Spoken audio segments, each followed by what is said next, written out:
Hello, my name is Carrie and I am the Holistic Health Consultant.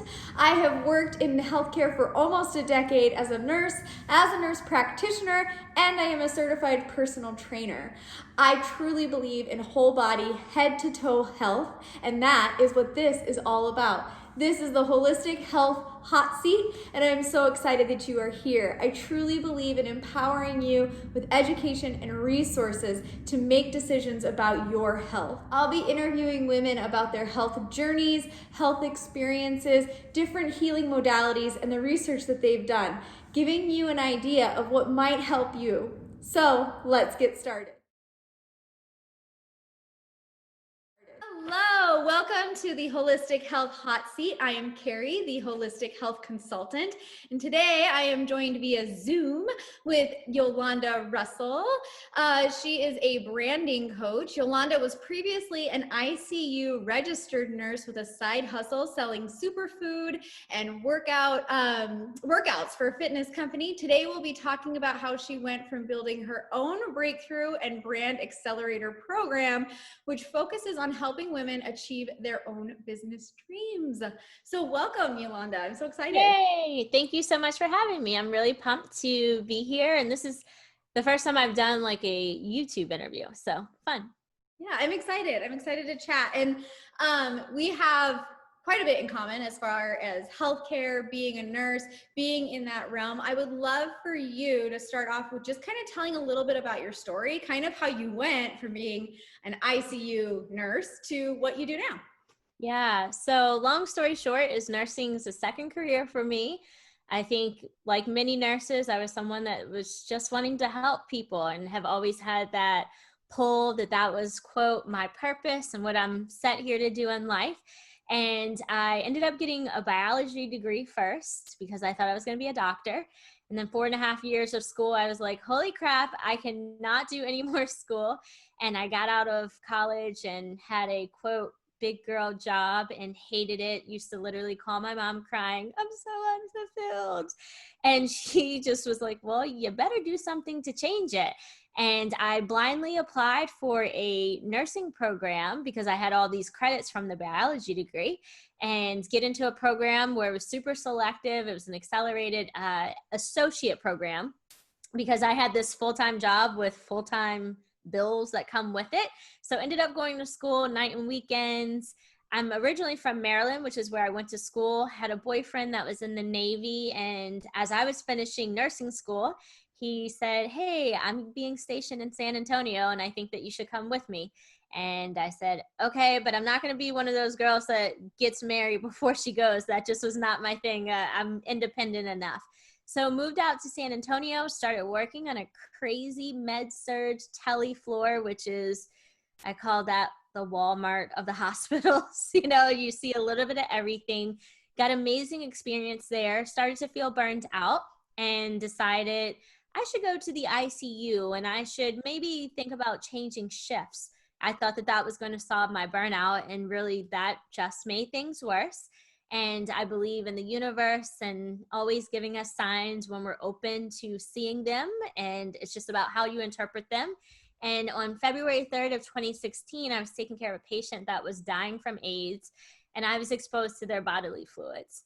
And in that moment, it was just this, holy crap, is this where my life is going to go? Is this worth it? Is this career path worth my life changing?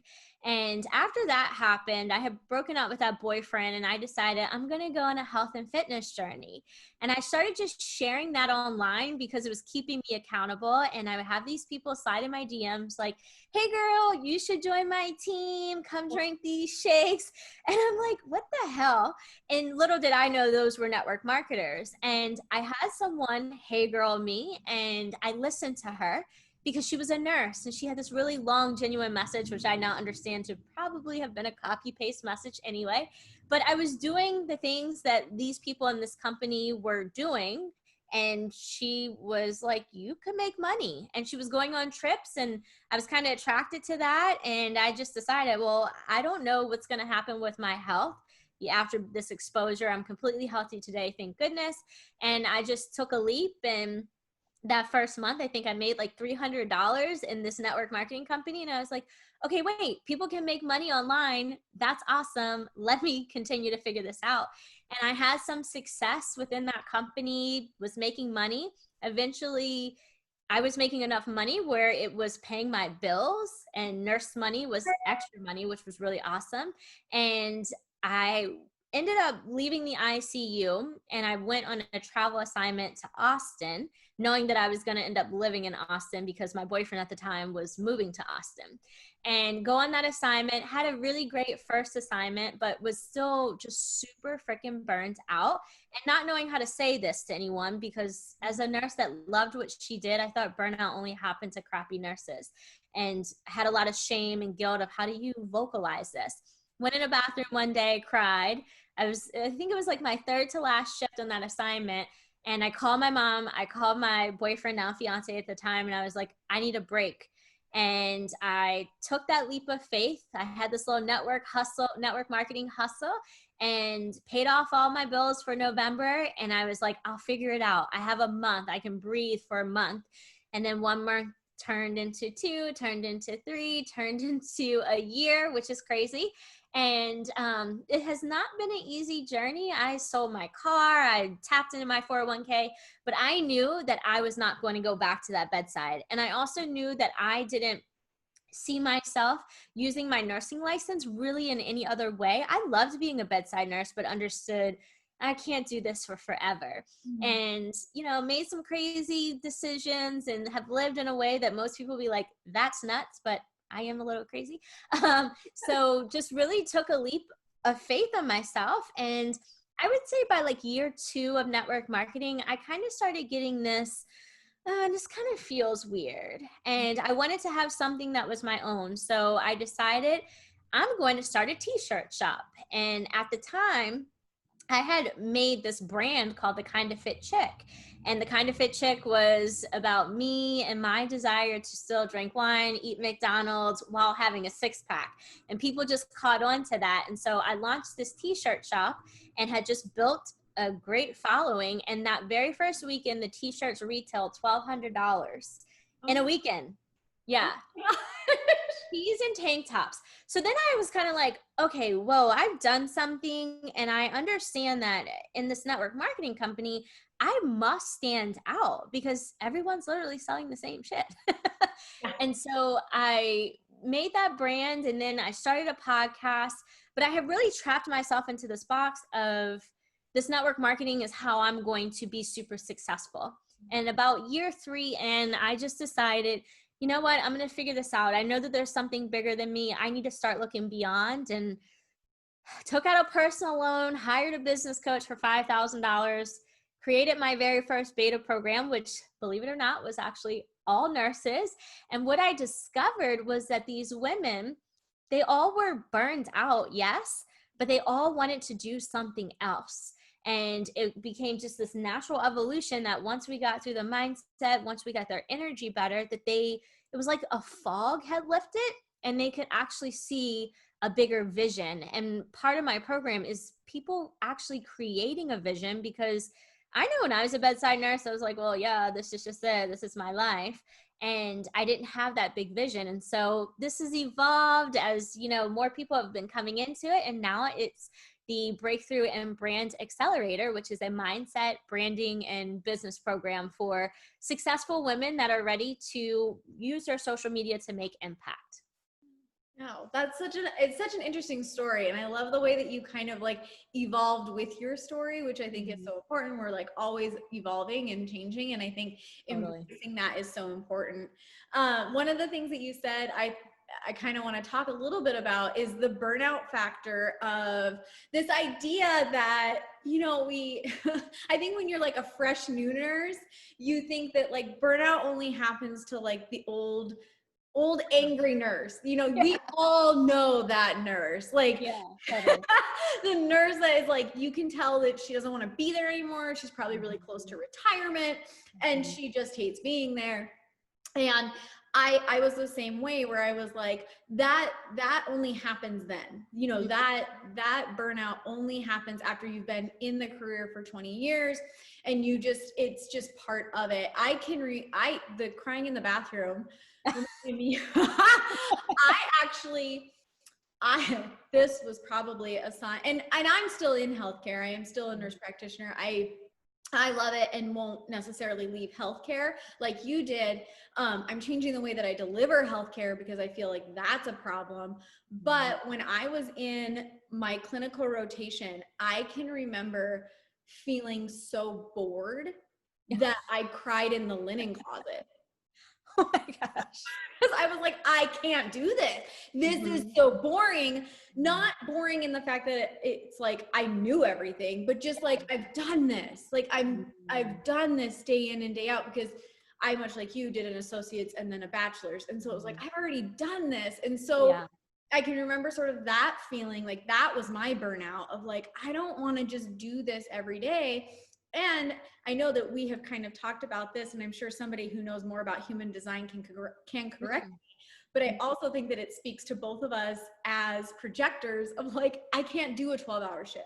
That was a key piece for me to recognize too. 312s don't work for me. I hit about 3 o'clock and I am done. Done. But I kept trying to shove myself into the box of like, no, this is what a nurse does. A nurse works 12-hour shifts. So if you want to be a nurse, you do this. And I think that is a part of the burnout too. I don't know if you want to speak on that as well, as sort of this like idea of like, you have to fit into this box. And that's what a nurse does.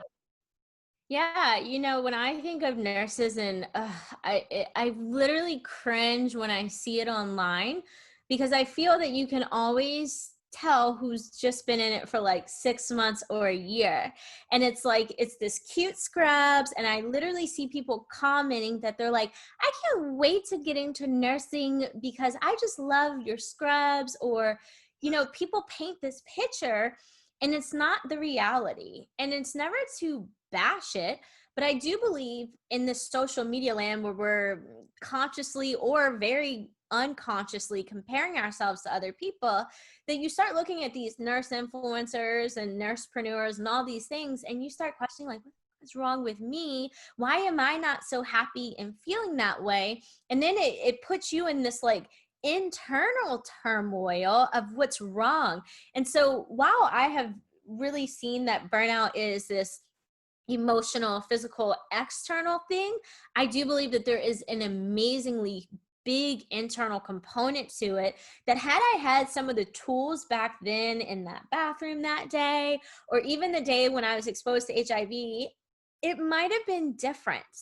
And I really say, well, I had to go through all of that. So now that I can shout from the rooftops and have other nurses say, thank you for sharing your story because I feel this way, or I'm thinking about getting out, or you've inspired me to drop just PRN, and that's okay. And I can still work as a nurse in that way. And I do think that there is this strong identity that we cling on to of what it looks like as a nurse. And honestly, I get up and I help somebody every single day. I do that online and it's amazing.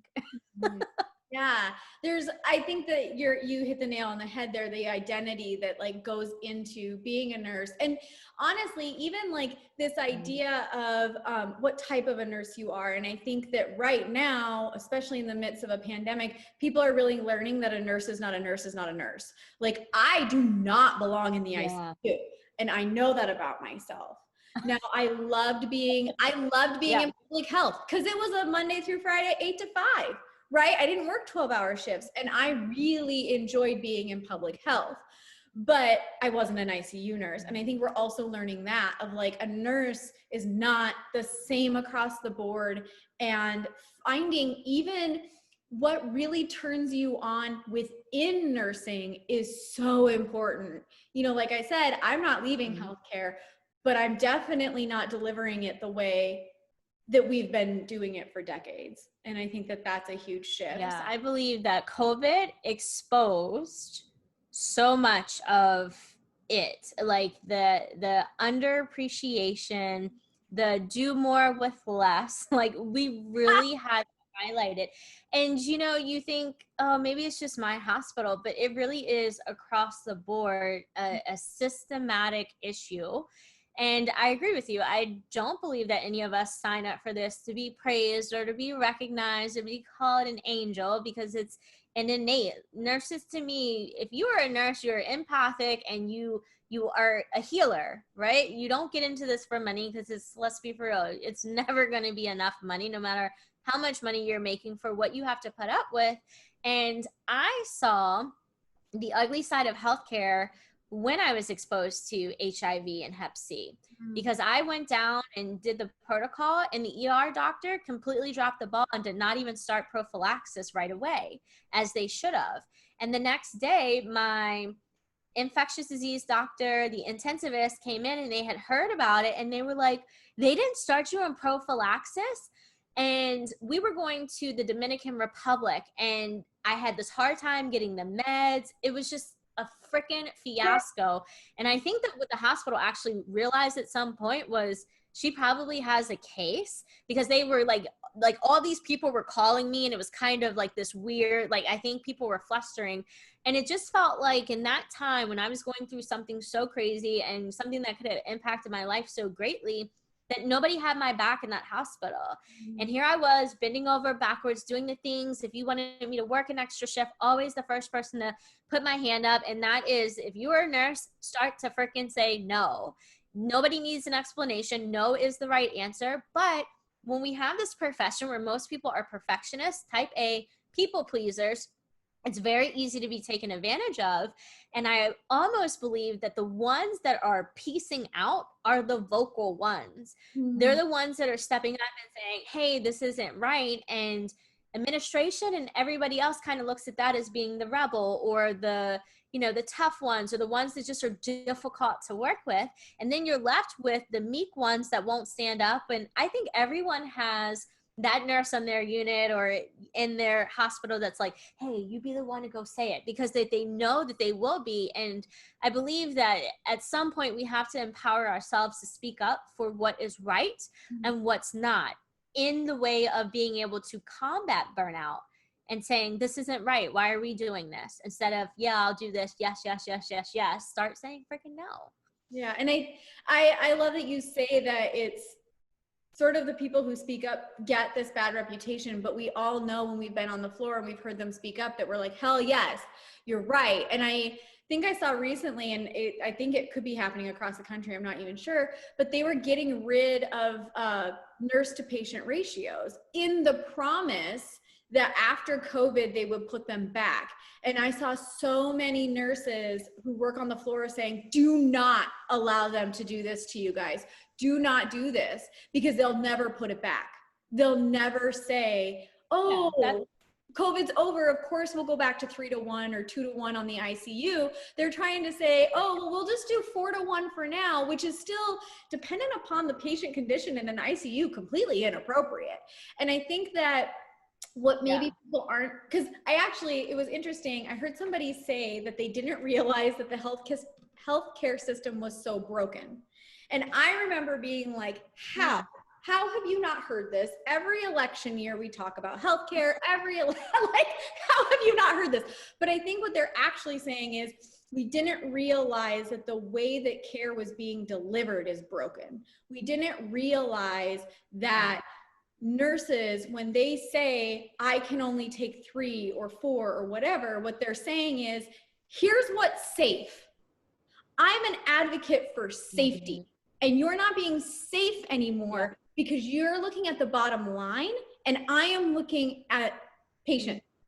And we're on 2 different wavelengths. And I don't know that we'll ever be on the same wavelength. I think that there are hospital administrations and clinic administrations who are generally people who have degrees or who have worked in healthcare. But a lot of times those people who are making those decisions are business people. So that is their focus. And I think what you're hearing now is nurses saying, no, safety.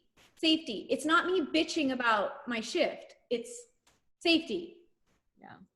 And so I can't even imagine people being okay with saying, oh, we're gonna allow this to happen because of COVID. Because here's the thing, we also set ourselves up for what we end up tolerating. So if it's going to be, oh yes, we're in a pandemic, I get it, this is abnormal, we've not dealt with this like in our lifetimes really, but you give them the evidence, well, you guys survived a pandemic with 4 patients, so we can take away this person, you don't need that, you don't need this, you did it when you were in COVID, and you literally are setting yourselves up to fail forward all the time within the profession. Yeah, that's really interesting. I had never even thought of that. I was, yeah, because when I was hearing about it, I was coming more from that, of course, that safety standard and those aspects. But that's a fantastic way to look at it, as if we let them take this away now, will nurses ever get it back? Will we ever get that support back? And chances are probably not. And I mean, and I say nurses, but when I say nurses, and I want to make this very clear, I'm talking about the whole hospital floor. I'm talking about the CNAs that have to do 6 patients. I'm talking about doctors and nurse practitioners and RTs. I'm talking about all of it when I say nurses. It's not just nurses. It's everybody. And I think that you're right. COVID has exposed a lot, and it comes basically down to boundaries, right? And we creating boundaries for yourself as a human and as a healthcare provider. Yeah, totally. And I just think that many nurses, this is actually something that's inside of my course, and we talk about boundaries because it is energetically draining if you don't have those boundaries. And again, Patty the people pleaser, Susie the lifesaver, wants to help everything out. You have to have those strong boundaries of what you are going to tolerate versus what you're not going to tolerate.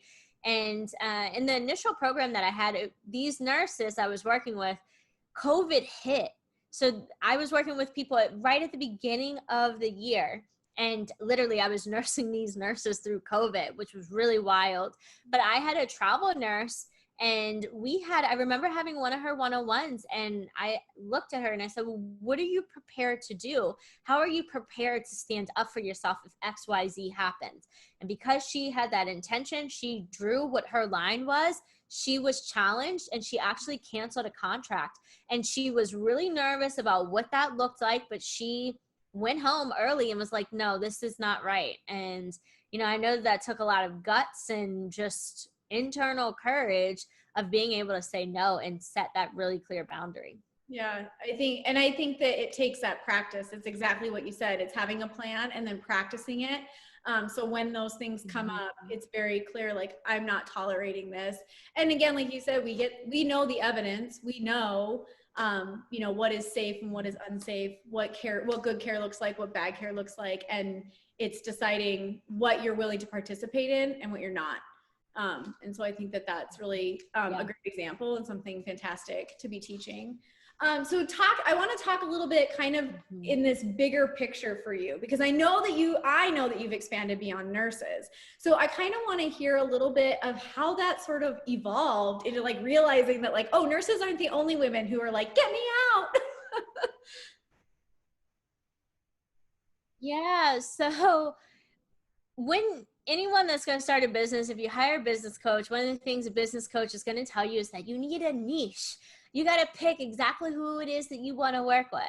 And I have been sharing my story within nursing for a long time, even back in the day. And it's crazy because there are some people that have followed me for 4.5 years.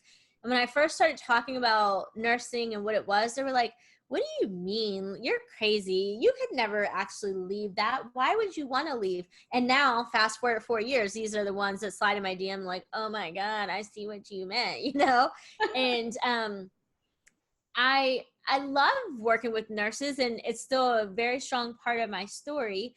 But being separated at this point, when I had decided, I'm going to start this business and form my own LLC and do all the things, I've been separated for 4 years. So while I understood a lot of what they go through and will always understand what a lot of nurses go through, I myself felt detached. And I believe that just the messaging that I was sharing with people was more of being successful on paper, but coming home and being so wildly unfulfilled. And what that started attracting was powerful career women. I've worked with a lawyer, you know, and she's been a high power positions, worked at these amazing law firms, but it really was speaking to the woman that felt suffocated and trapped and had been doing it by the books, had done all the things the right way, yet unfulfilled, and knowing that they just had a bigger mission in life. And so, is my ideal client a nurse? Sometimes I say yeah, because I just get it and I'm going to be able to relate to that person so much more. But I just understood that there's powerful women in general that are very successful that want more from their lives, and I can help them too. Yeah. And I mean, you're a branding expert. I am not. You help people grow businesses. I do not. But I really hate business coaches asking me what my niche is. Like, I get it. I get the practicality of it and I understand it. Thankfully, I work with a business coach who's a little bit more like, do what feels good. And I'm like, what feels good is helping every freaking body. So I'm going to do that. But, but yeah, I love that you're speaking to women who are like, hey, I look successful, but I feel unsuccessful. And what does that mean when we start tapping into, okay, well then, what is it that you really want? Because I think nurses, lawyers, whatever, it really doesn't freaking matter the profession. It's, well, where along the way did you get told you weren't allowed to have whatever it was you wanted? Absolutely. It's really, I do branding, but I honestly, that's what people want to buy, right? This is the thing that people come in and they come into my program and it's like, we're going to whoop your whole mindset and, you know, shift all these shitty beliefs that you have and just get you changing the way of your thought process first and foremost. And that's actually a beef that I have with a lot of coaches is they give people all this strategy and people have all these strategy, they have all the tools, yet there's still this amazing disconnect of them taking action, even though they have all this strategy. And so what I understood, though it's not necessarily what I sell to people, is that they need a different way of thinking and learning and teaching how to trust yourself. Many of us are walking around and we literally just don't trust ourselves. And so it shows up in the form of procrastination, perfectionism, putting things off, you know, waiting for everything to be perfect or being really fearful of what so-and-so is going to say.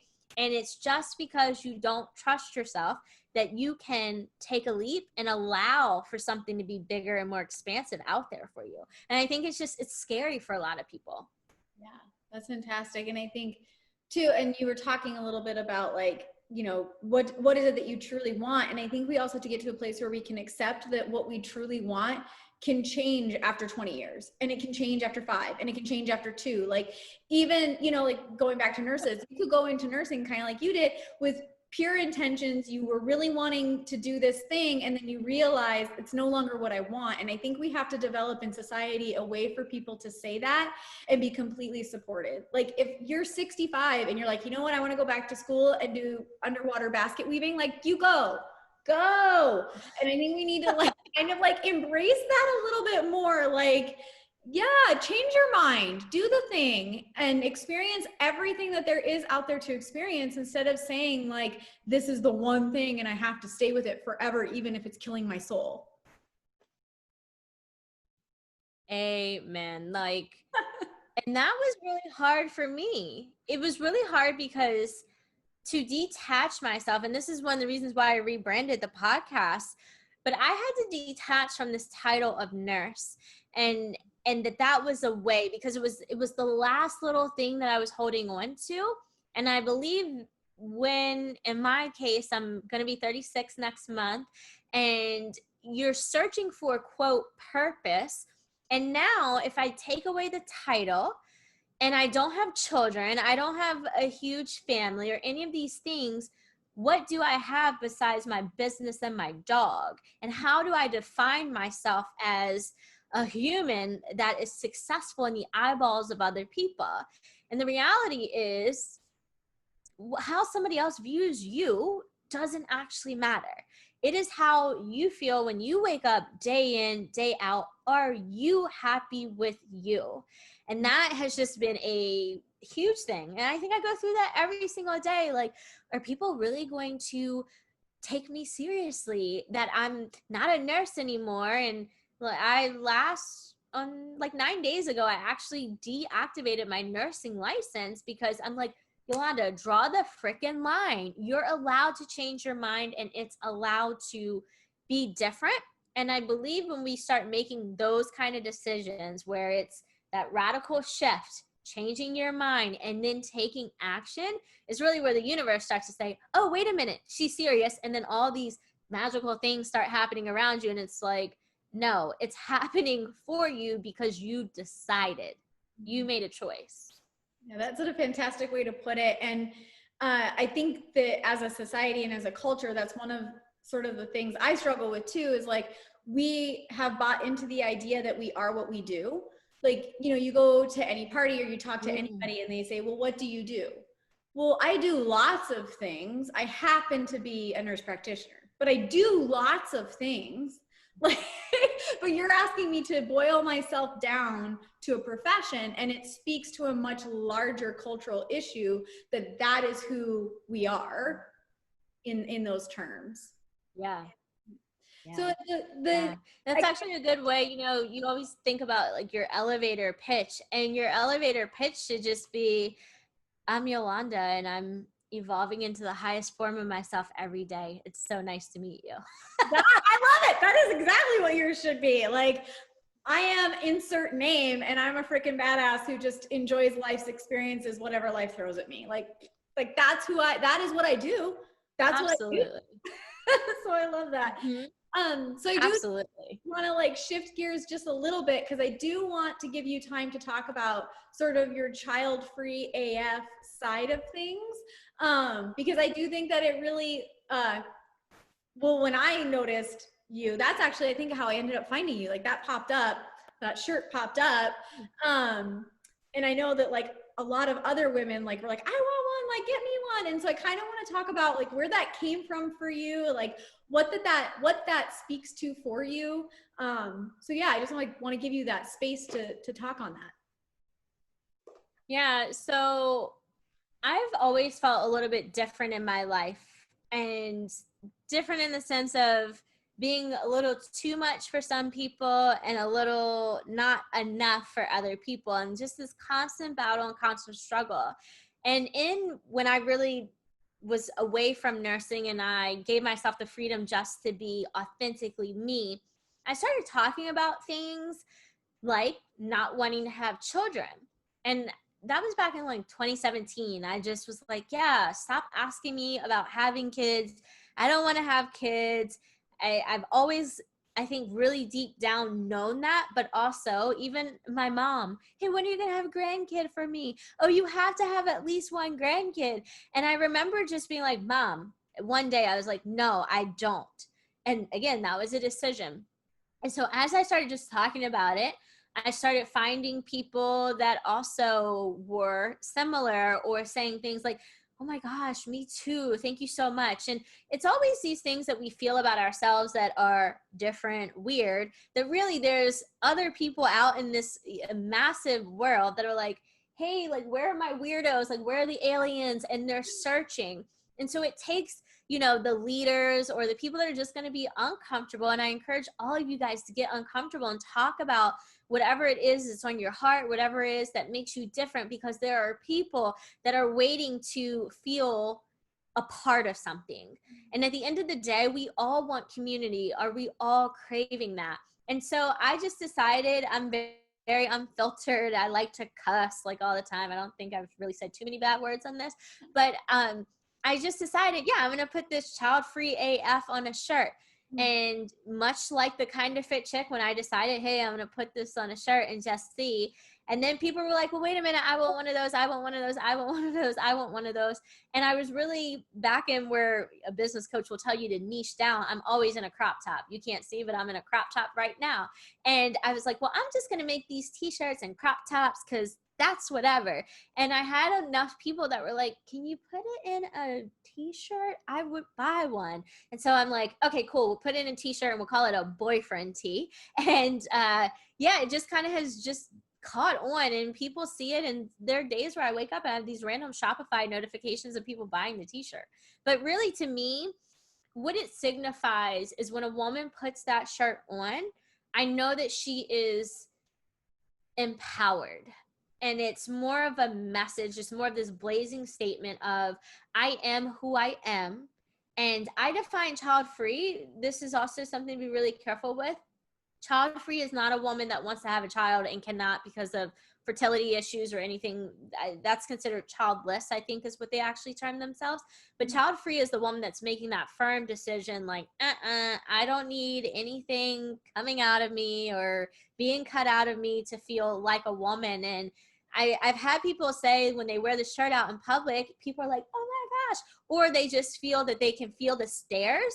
But to me, it's just, it's powerful. It's so powerful to give a woman an opportunity to step into her power and share it unapologetically with other people.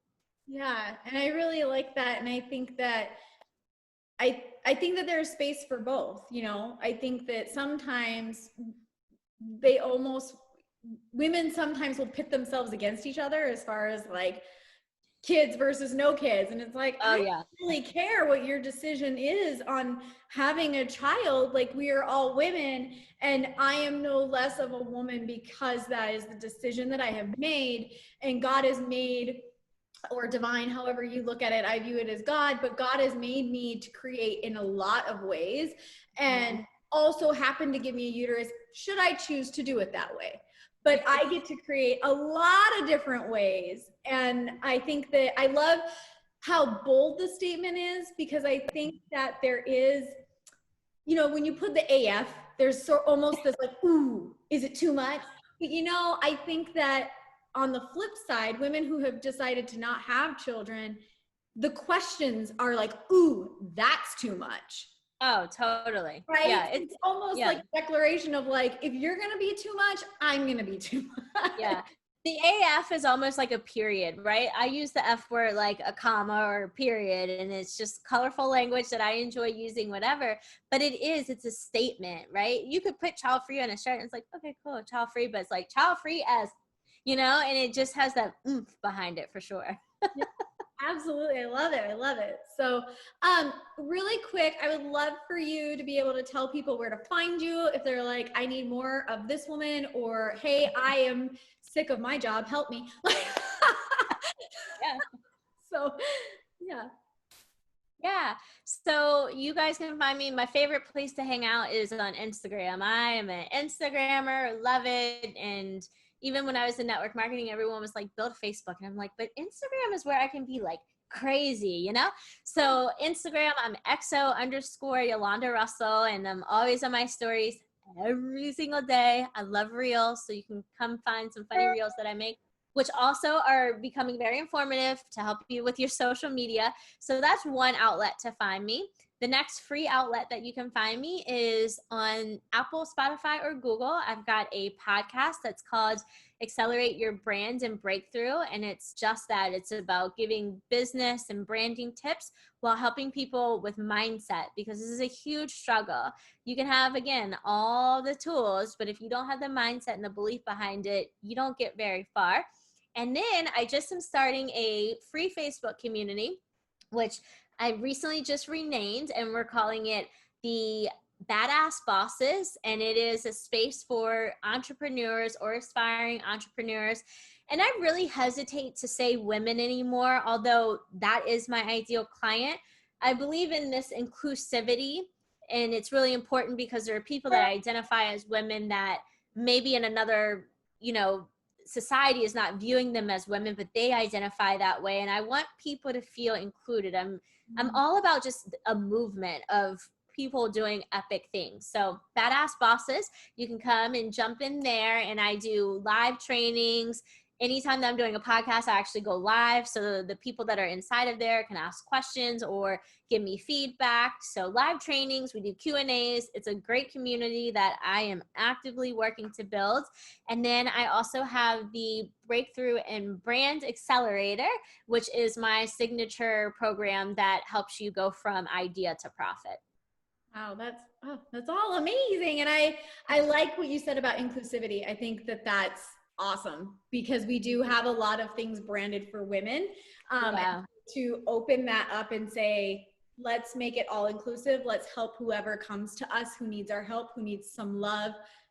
That's freaking fantastic. So yeah, I think that's really important, especially with all the racial, not that it's never been an issue, but I think that people are open and we're talking about it and we're really bringing things to light. These issues have always been, but that we have that attention and focus, I think is important as entrepreneurs, as light workers, as healers, thought leaders, whatever you want to call yourself, that you are considering and being more inclusive of all people. yes, I think we should end on that extremely powerful note that I 110% agree with. So that is so fantastic. Thank you so much for coming on and chatting with me. Yeah, thank you so much for having me. And I will look forward to watching you grow and shine. I think, it's this seeing other people, especially nurses, because that's my heart, step out and do different things and show other people that they can, that's so powerful. And just consistency and showing up even when you feel like nobody's listening is so freaking important. And it's really awesome to see other women stepping out and doing the same. Yeah, thank you.